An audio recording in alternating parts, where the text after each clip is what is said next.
어제에 이어가지고 오늘도 계속하도록 하겠습니다.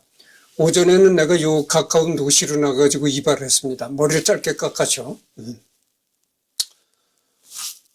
그래서 그 머리도 짧게 이렇게 깎다 보면 말이죠. 이 머리가 길어지면 상당히 그 불편함을 느끼고 그래요. 근데 지금이 오후 2시 48분을 가리키고 있네요. 이제 여기서부터 할 차례라고 생각합니다. 한국의 여러 교수들과도 친분이 있다. 6.25 전쟁에 관한 그의 학설을 깨뜨리는 데 기여한 박영림 연세대학교 교수와도 친분이 있다. 예를 들면 최장집 고려대학교 명예교수, 서울대학교 박태균 교수 등과 안면이 있다고 한다. 자주 한국에 강제 소환당하는 처지다 보니 최근 2017년에는 4.3 사건을 기리는 행사에 참가했다. 또한 전남대 사학과 임종명 교수도 그의 직속 제자로서 친분이 있다. 2018년 2월 동아대학교에서 특강을 했던 적이 있다. 한국 현대사의 세계적 석학 브루스 커밍스 교수 동아대서 특강 2018년 북미 정상회담을 보며 안티 트럼프임에도 불구하고 미국의 트럼프 대통령의 새로운 북한 정책에 대해 높이 평가했다. 브루스 커밍스 미치광이 트럼프가 옳다. 미치광이 트럼프가 옳다. 잠깐 읽어보도록 하겠습니다. 이거는 이제 그 프레시안이라는 인터넷 신문에 올라온 기사인데요. 이 기사가 2018년 6월 15일에 올라온 기사입니다. 브루스 커밍스 미치광이 트럼프가 옳다. 한미 군사훈련 중단은 작은 양보에 불과. 한국 전쟁의 기원이 저자로 널리 알려진 브루스 커밍스 미 시카고대 석좌와 교수가 싱가포르 북미 정상회담에 대한 미국 주류 엘리트들의 트럼프 흔들기를 반박하며 트럼프가 옳다고 했다. 커밍스 교수는 14일 보도된 미 시사 주간지 더 네이션과의 인터뷰에서 트럼프 대통령이 미치광이어서 오히려 한국 상황을 순수한 시각으로 바라보고 있다며 이같이 말했다. 우선 커밍스 교수는 북미 지도자 간 만남 자체에 큰 의미를 부여했다. 그는 트럼프 대통령과 김정은 위원장의 첫 만남의 핵심은 북한이 더 이상 핵무기 보유국을 지향하지 않도록 하는 과정이 시작된 것이라고 평가했다. 그러니까 그 트럼프와 김정은이 회담이 어떤 성과가 있었던 것은 아니잖아요. 근데 성과가 있었던 것은 아니지만 그래도 그동안에 미국과 북한 간에는 아주 원수처럼 이렇게 돼 있었던 거죠. 그렇게 원수처럼 돼 있던 국가에서, 이렇게, 결과에 어떻게, 나왔든 안 나왔든 그래도 만났다는 것 자체가 중요하다 이런 얘기죠. 그래서 원수끼리 만날 수가 없잖아요. 원수끼리 만날 수가 없는데 그래도 원수끼리 만났다. 그러니까 만남 자체로서 의미가 있다 이런 얘기죠. 그러면서 1945년 이래 미국은 북한 지도자와의 대화를 거부해 왔다. 김일성이 북조선 임시인민위원회 위원장으로 실권을 장악한 1946년 2월에도 미 군정 사령관은 그를 인정하지 않았다고 했다.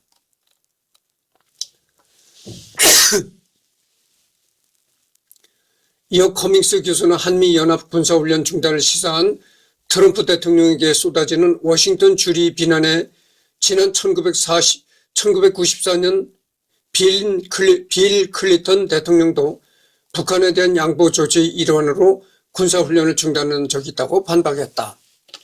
그는 뉴욕타임스 칼럼니스트인 니콜라스 크리스토프가 한미 군사훈련 중단을 엄청난 양보라고 주장한 데 대해서도 동의하지 않는다고 일축했다.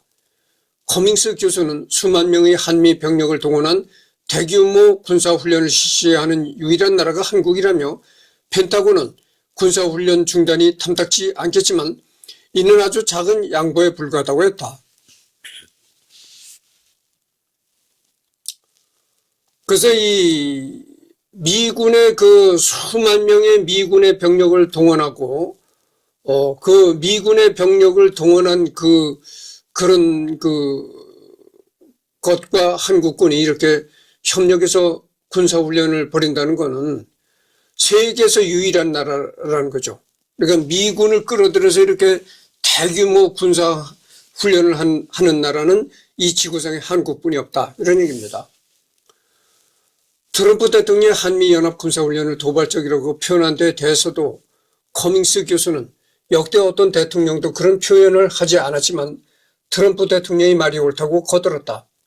기존 문법을 거부하는 트럼프 대통령의 미치광이 같은 성향이 오히려 한반도 상황을 편견 없는 순수한 시각으로 판단하게 했다는 것이다. 커밍스 교수는 트럼프 대통령은 한국 상황이나 역사를 잘 모른다며 외교 경험도 부족하고 워싱턴 주류들의 대외 정책과 연결고리도 부족하지만 그래서 오히려 자유롭게 말할 수 있는 것이라고 덧붙였다. 그러면서 나는 북미 정상회담에서 많은 성과를 이뤘다고 생각하지는 않는다면서도 그 누구에게도 특히 워싱턴 주류들에게는 더욱 얽매이지 않는 트럼프의 성향이 희망적이라고 했다. 북한이 한미 군사훈련에 반발한 이유도 설명했다.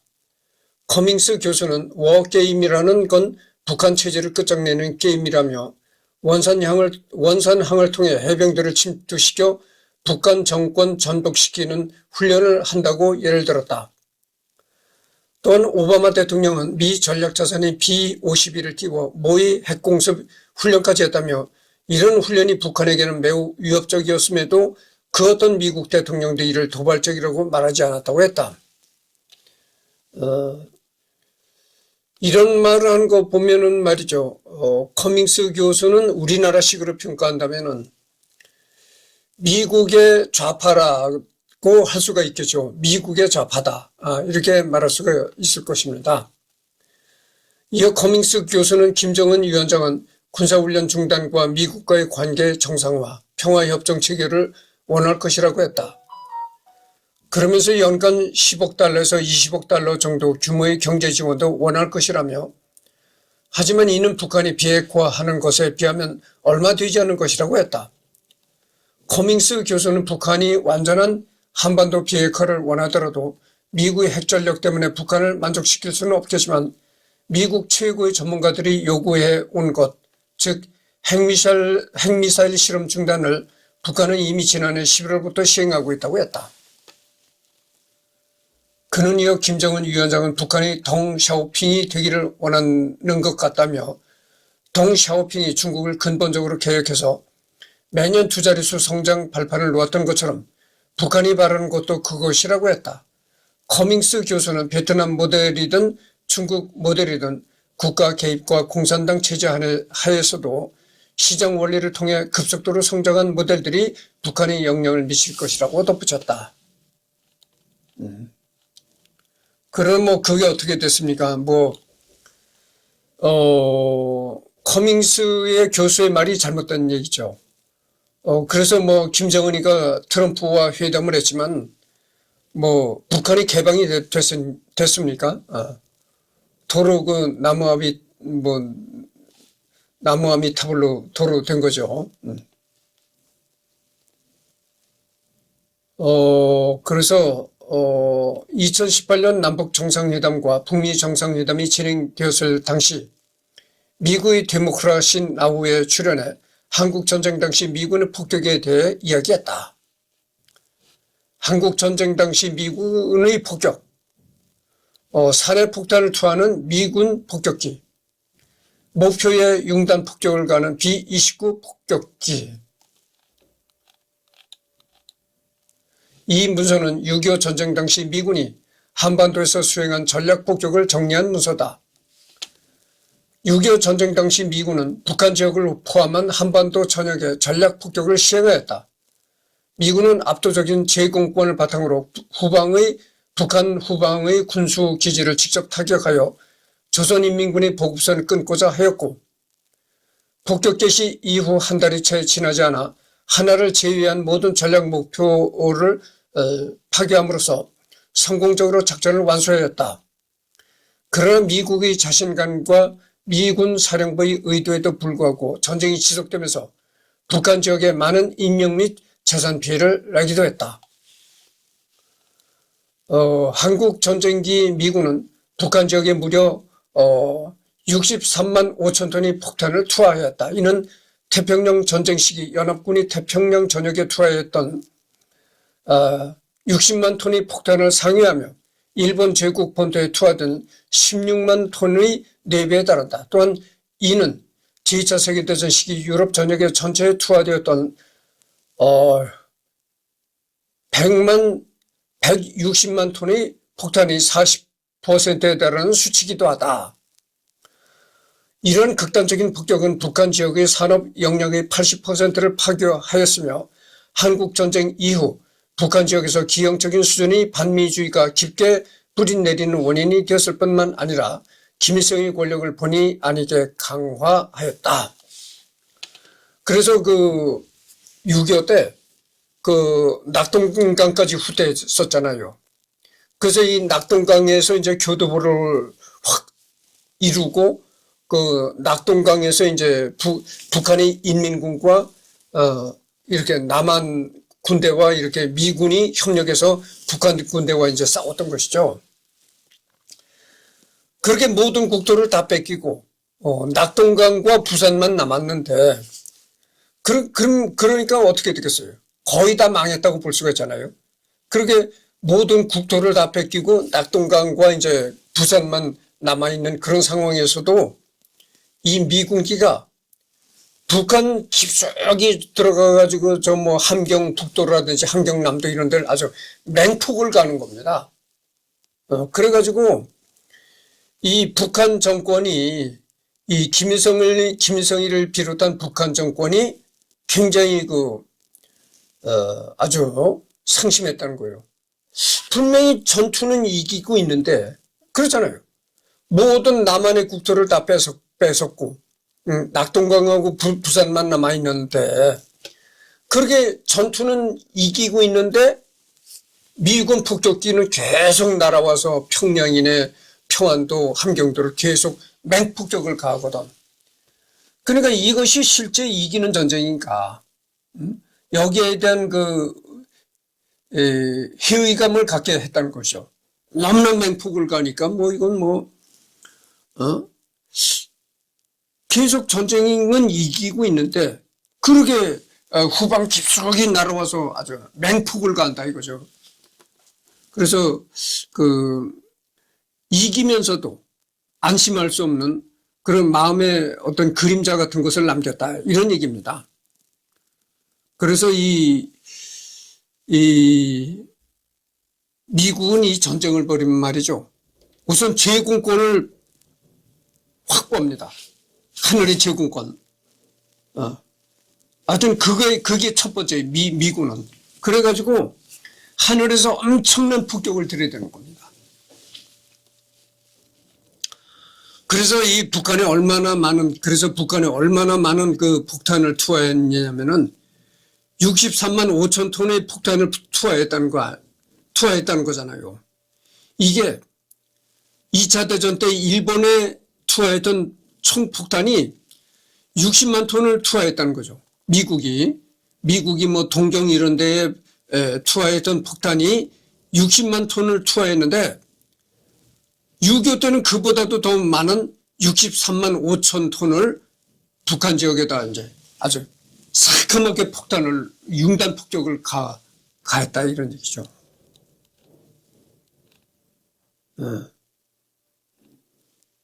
그래서 보십시다. 1950년 여름 미국은 공산주의를 봉쇄한 성공적인 전쟁에서 남한이 스스로를 지키도록 도왔고 이어서 1950년에서 51년의 지독한 겨울에는 북한으로 밀고 들어가 공산주의를 무너뜨리려 했으나 실패했다. 한국전쟁은 오래 지속되면서 1968년 즈음의 베트남 전쟁만큼이나 인기가 떨어졌고 해리 트루먼은 1951년 12월 23%의 지지율을 기록하며 미국 역사상 어느 대통령보다도 더 큰 미움을 받았다. 조지 W. 부시가 그를 능가할 때까지는 말이다. 그러나 미국인이 잘 모르거나 기억하지 못한 것은 미국이 3년 동안 민간인 희생자는 전혀 고려하지 않고 북한에 융단 폭격을 가했다는 사실이다. 자신이 어떤 식으로든 이에 연관되어 있다고 생각하는 사람은 훨씬 더 적을 것이다. 그러나 북한을 방문한 외국인이 그 전쟁에 관해 처음 듣는 이야기가 바로 이것이다. 공습은 광범위하고 지속적인 소위탄 투하부터 핵무기와 화학무기를 사용하겠다는 위협, 전쟁 막바지에 북한이 큰 댐들을 파괴하는 것까지 다양했다.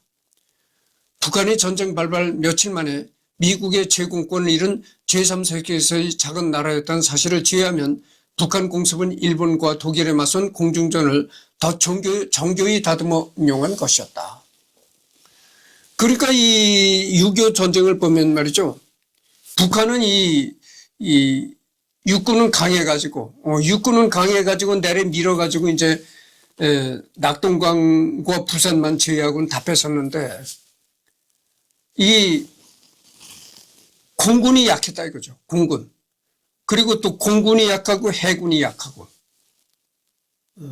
그래가지고 이 공군이 약하고 해군이 약해가지고 하늘에는 이제 그 미군한테 제공권을 뺏기고 바다에는 또 해군력이 이제 마음대로 이제 미국의 그 군함들이 마음대로 돌아다닐 수 있는 여건이 되었다. 그래서 이제 인천 상륙 작전까지 가능하게 됐던 것이죠. 그러니까 북한은 이 육지에서 싸우는 이 육군만 주력했던 거야. 그렇지 육군만 이렇게 아주 그냥 무지막지하게 무장을 많이 해서 이렇게 내려밀었던 것이지 공군이나 해군은 상당히 취약했다. 이런 얘기죠.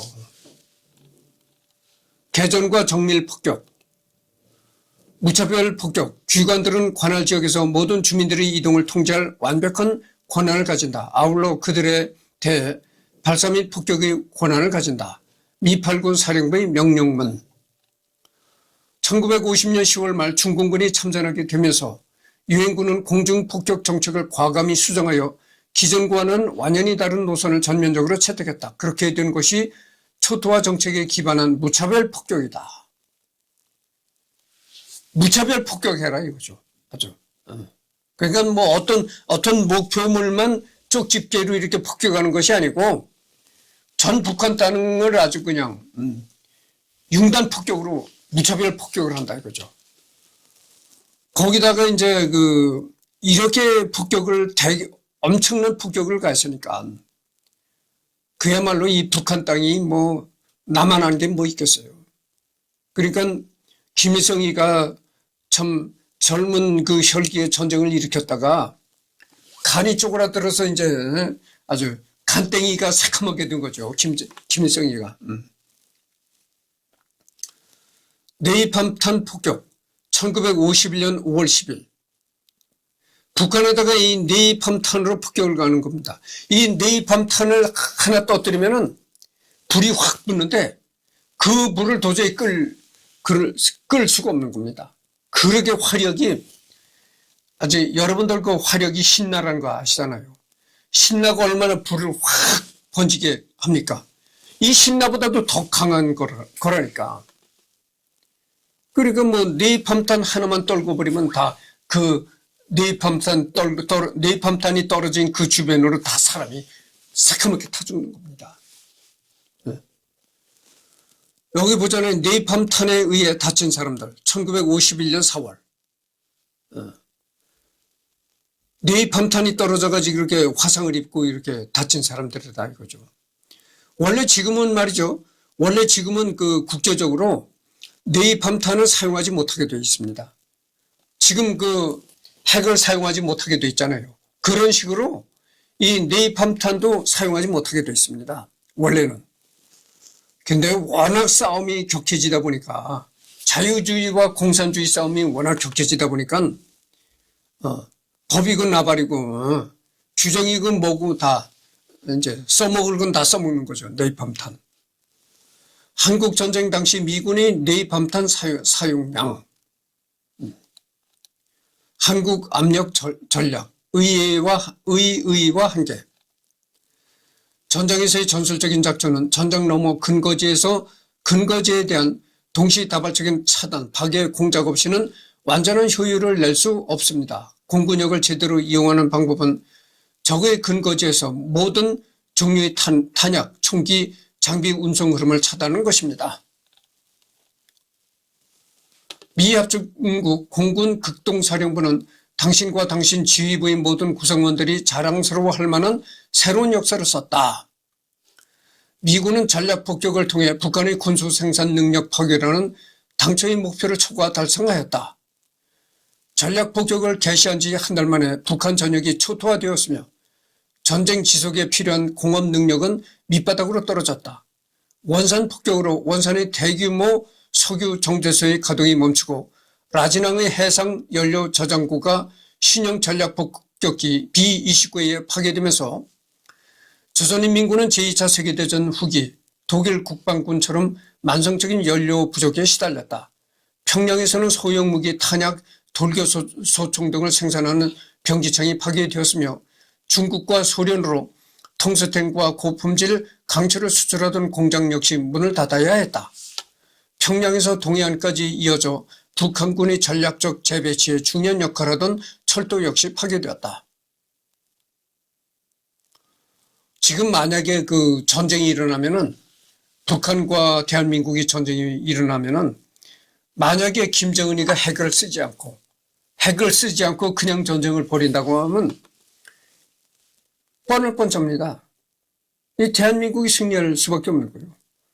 지금도 어떻습니까? 지금도 전쟁이 벌어지면 6.25 때와 상황이 똑같습니다. 제공 하늘을 미국이 장악하는 거, 하늘을 대한민국과 미국이 장악하는 거예요.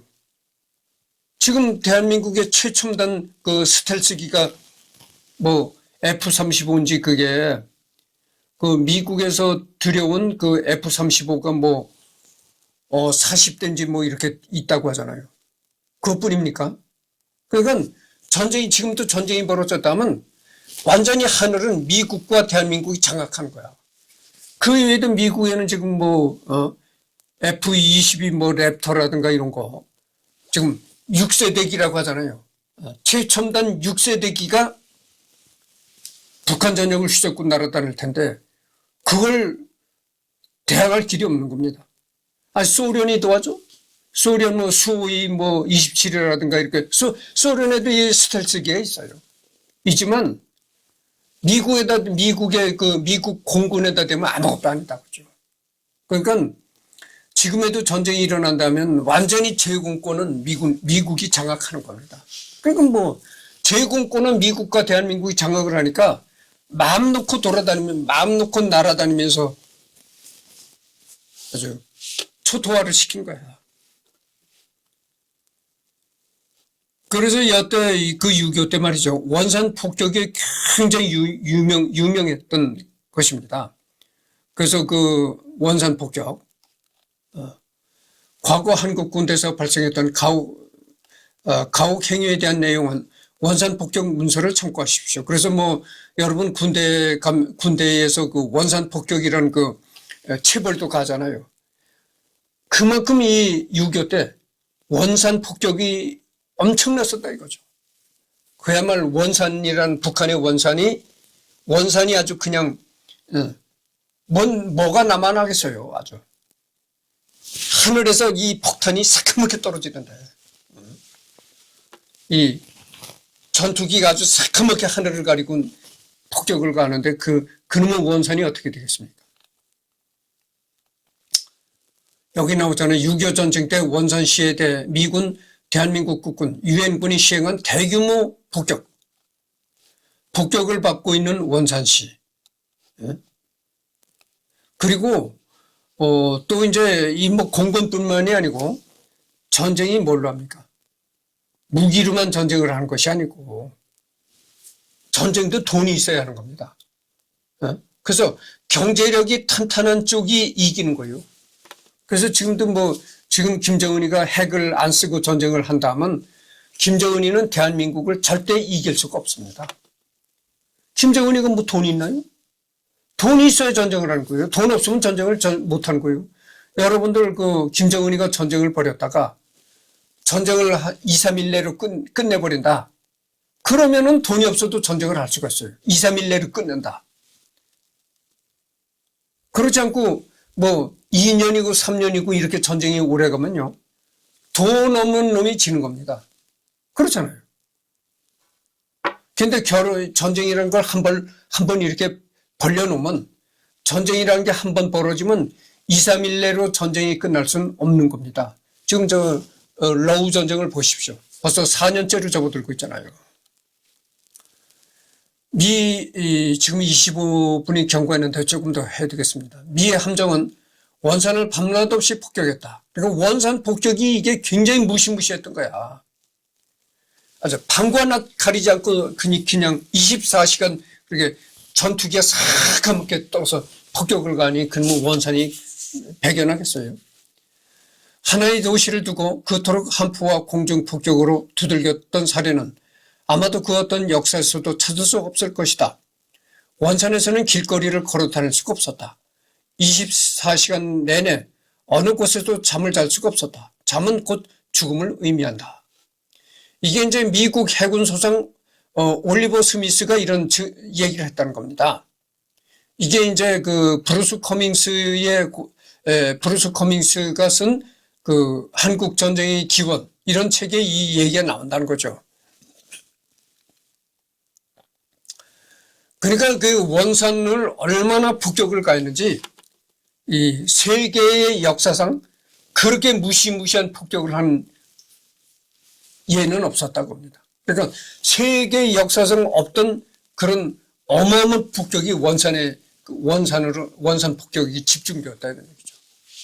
그러니까 뭐 이건 상상하기 어려운 정말 무시무시한 폭탄이 되는 겁니다. 무시무시한 폭격이 되는 겁니다. 원산에 이런 나오잖아요. 원산에서는 길거리를 걸어 다닐 수가 없었다. 길거리를 걸어 다닐 수가 없다는 겁니다. 새까맣게 떠서 내려 폭탄을 퍼붓는데 어떻게 걸어 다닙니까? 거기다가 24시간 내내 잠을 잘 수가 없었다는 겁니다. 잠을 잤다면 그건 죽는다고죠. 그러니까 이게 견뎌내겠어요.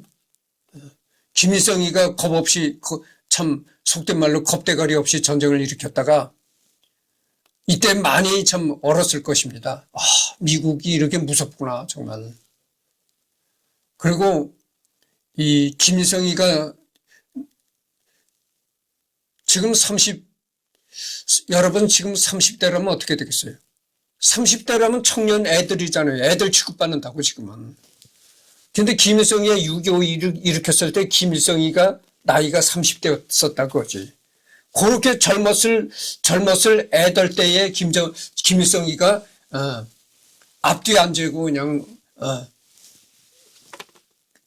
그 혈기 하나로만 전쟁을 일으켰었는데 전쟁을 일으켜서 김일성이가 많이 철이 들었다고 봅니다. 철이 들었을 것이라고 봅니다. 야, 전쟁이라는 게 함부로 일으킬 게 아니로구나. 이렇게 참 철이 들었을 것이라고 생각합니다. 여기 보면은 1950년 10월경 원산 시내가 나오잖아요.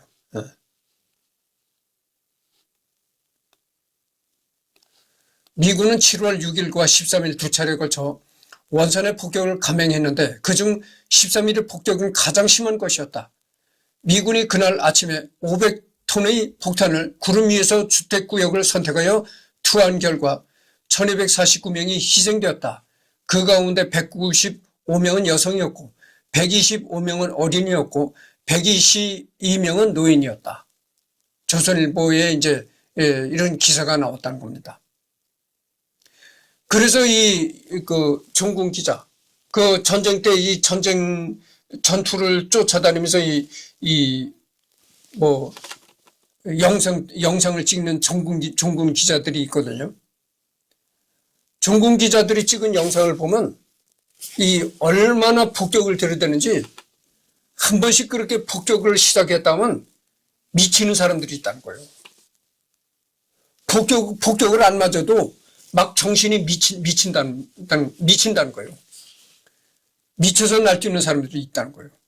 그렇게 아주 막 이 정신이 미친다는 겁니다. 그렇게 폭격이 무섭다는 거예요.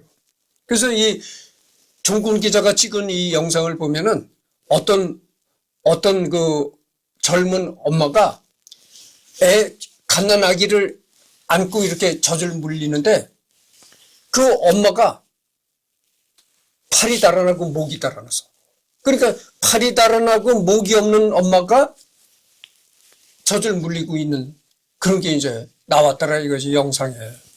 근데 팔이 나가면, 팔이 떨어지면 굉장히 그 고통을 받을 거 아니겠어요. 근데 이 팔이 떨어져 나가도 고통을 못 느낀다는 거예요. 이미 제정신이 아니다, 그지. 네. 이미 제정신이 아니기 때문에 팔 하나, 다리 하나가 떨어져 나가도 고통도 못 느낀다는 거예요. 그렇게 미쳐버린다는 거죠, 이 사람이. 그러게 이게 그렇게 무서운 겁니다. 이 전투기에서 내려 쏘는 폭탄이 그렇게 무서운 겁니다.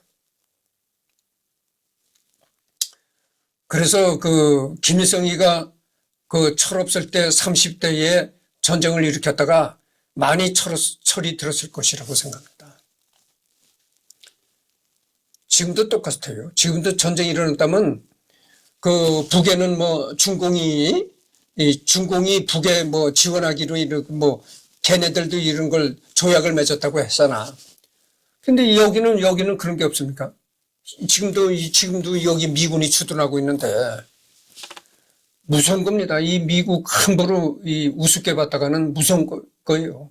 지금도 아까도 내가 방금 전에 얘기를 했지만 6세대 전투기 F-22 랩터라는 게 있어요. 그게 F-22 랩터라는 비행기가 어떤 비행기인지도 잘 모릅니다. 그러니까 그거를 아주 극비상이기 때문에 F-22 랩터라는 비행기가 어떤 비행기인지도 잘 모른다니까. 그런 비행기가 날아다니면서 그냥 무차별 폭격을 가는 거야.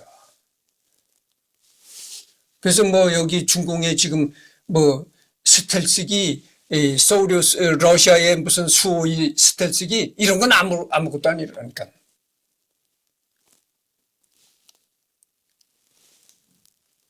한국전쟁 초기 미국 공군의 북한 지역 폭격은 적의 병력 및 물자 이동을 차단하는 차단 작전과 적의 핵심 목표를 구조적으로 파괴하는 전략 폭격으로 이루어졌다. 그리하여 미군은 대도시와 공장지대, 철로 등에 대해 사실상 무차별 폭격을 시행하였는데 원산은 그 중에서 1차적인 공격 대상이었다. 그 이유는 원산이 중요한 전략 요충지였기 때문이다. 원산항이 위치하고 있었고 철로가 지나는 곳이었다. 게다가 원산에는 석유를 취급하는 정유소 또한 위치했었다. 그러니까 내가 얘기하고 싶은 건 겁니다.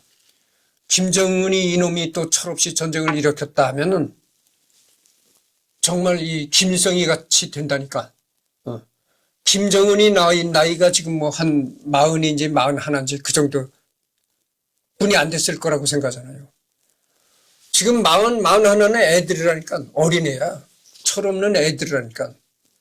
그게 전쟁도 한번 겪어본 놈이 아니고 섣불리 철없이 전쟁을 일으켰다가는 정말 뜨끔한 일을 당하는 거예요. 그 돼지같이 살만 쪄가진 이 병신 같은 놈이 이 철없이 전쟁을 일으켰다가는 정말 뜨끔한 맛을 한번 보고 철이 드는 거죠. 미군의 원산 지역 폭격 일지. 미군이 어떻게 원산에다가 엄청난 폭탄을 퍼붓는가. 이게 이제 문서의 기록으로 남아있잖아요. 1950년 7월 6일 한국전쟁기 첫 폭격. 1950년 7월 6일 이게 처음으로 원산을 폭격했다 이거죠. 그러니까 1950년 6월 25일 날 유교가 일어났잖아요. 그러니까 유교가 일어나고 한 달도 채 안 돼서 미국의 원산에다가 폭격을 가했다 이런 얘기죠. 그다음에 1950년 7월 7일 또 2차로 폭격했다. 1950년 7월 13일 원산 선착장 근처 저장시설, 원산 조차장 B-29 56대가 동원돼서 엄청난 폭탄을 투하했다 이겁니다. B-29. 이게 B-29의 모습인데 이 B-29가 말이죠. 전략 폭격기라는 것이요. 어마어마한 폭탄을 장착하고 공중으로 이렇게 날아다닌다는 거죠. 이 폭탄 무장량이 엄청나다는 거예요. 이 B-29가. 1950년 7월 20일 원산 정유 공장을 폭격했다. 1951년 2월 24일 원산항 봉쇄 작전 실시, 한포 사격. 1951년 3월 19일 원산항 USS 미주리 호위 포격. 1953년 7월 27일 원산항 봉쇄 작전 종료. 정전 1분 전까지 폭격. 원산에서 처음 폭격이 이루어진 것은 1950년 7월 6일로 B-29가 폭격을 시행했다. 이후 7월 13일 B-29 56대가 동원되어 대규모 폭격을 감행했다. 이때의 폭격으로 원산 선착장과 근처 저장시설의 50% 정도가 파괴된 것으로 추측되며 선착장 부근의 인구 밀집 지역 또한 피해를 입은 것으로 보인다. 신문 조선인민보는 13일의 폭격에 대해 500톤의 폭탄을 투하했다며 1249명이 희생되었다고 보도했다.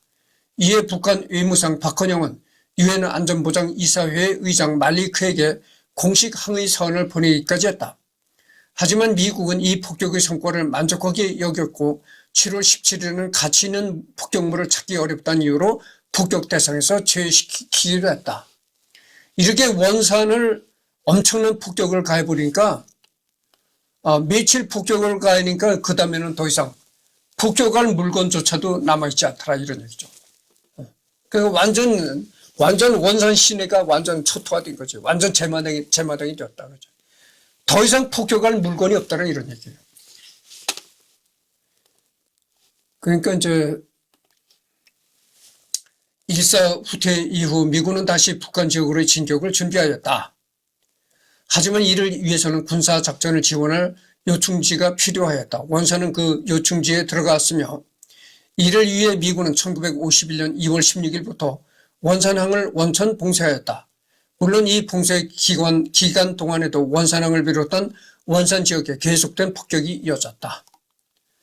폭격은 전쟁이 끝나는 그 순간까지 계속되었다. 1953년 7월 27일 휴전협정 당일에도 폭격은 계속되어 휴전 1분 전인 오후 9시 50분까지 폭격이 이어졌다.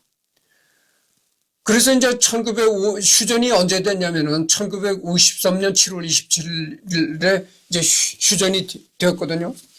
근데 이렇게 휴전이 되는 그날에도 폭격은 계속됐다고 하죠. 그래서 휴전 바로 1분 전까지도 폭격은 계속되었다 이런 얘기죠.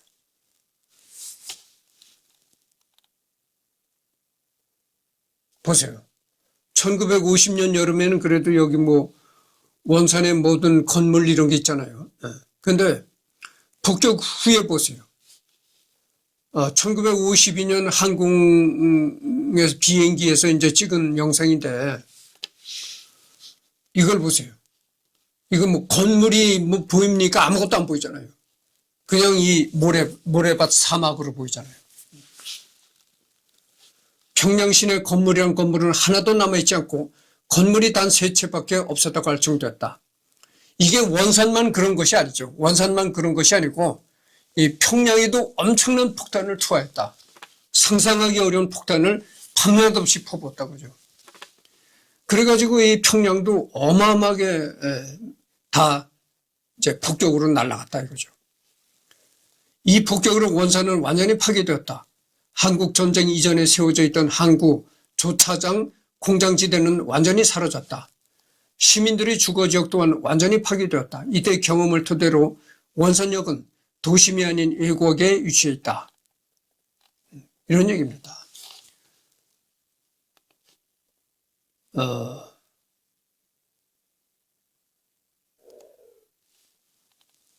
그리고 보십시오.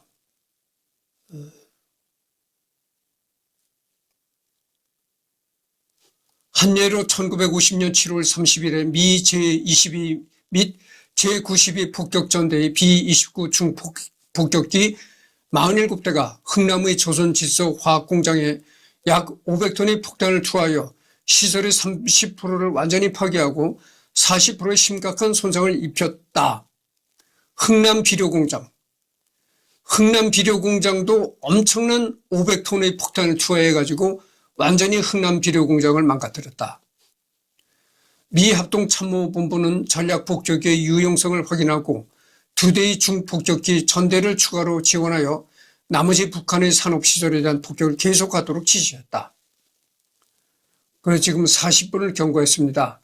이제 여기서 끝내도록 하고 다음은 여기서부터 하도록 하겠습니다.